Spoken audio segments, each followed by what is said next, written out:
The most diverse substances are transported and distributed in piping systems every single day. They may include drinking water, fruit juices, chemicals, or even slurries containing stones. The fluids flowing through pipes often have completely different properties. Consequently, there are different principles for their measurement. One method is flow measurement based on the electromagnetic principle.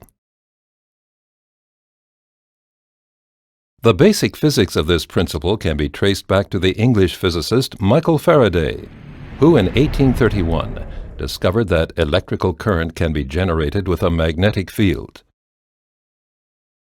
Roughly 100 years later, the Swiss inventor and priest Father Bonaventura Turlimann applied this knowledge to electrically conductive liquids flowing in pipes and built the world's first electromagnetic flow meter. Let's take a closer look at how this measurement method works. Two field coils are located inside each electromagnetic flow meter. With the help of what are termed pole shoes, these coils generate a constant magnetic field over the entire cross-section of the measuring tube. Two electrodes which can pick up electrical voltages are installed at a right angle in the wall of the tube. The lining fitted on the inside wall prevents electrical short circuits between the conductive liquid and the metallic tube.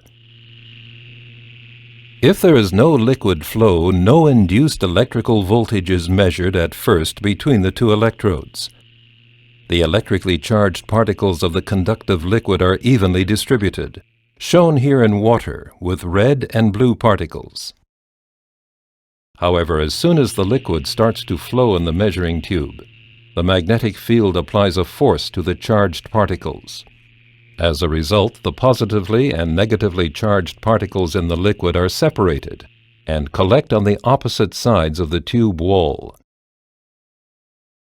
Now an electrical voltage forms, which is detected and measured by the two electrodes. This voltage is directly proportional to the flow velocity in the pipeline.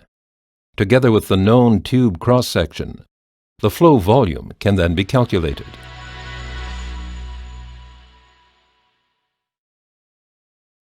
The greater the flow velocity, and thus the separation of the charged particles, the greater the electrical voltage between the electrodes. The electrodes also detect what is called interference voltage, which has to be separated from the actual measuring signal. One method that has been successfully used for this purpose is to create the magnetic field with a pulsed direct current. To do so, the polarity of the magnetic field is alternately reversed, illustrated here in slow motion. The voltage picked up on the measuring electrodes now constantly changes in polarity. As a result, all constant interference voltages can be eliminated. For example, electrochemical effects in the liquid, or external electromagnetic fields. Thus, the size of such interference voltages has no impact whatsoever on the actual measuring signal. The advantages of this are a stable measurement and a stable system zero point.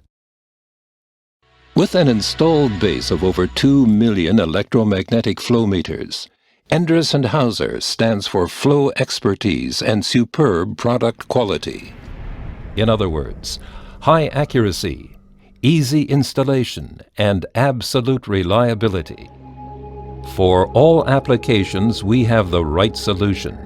Endress & Hauser, your single-source supplier for measurement technology.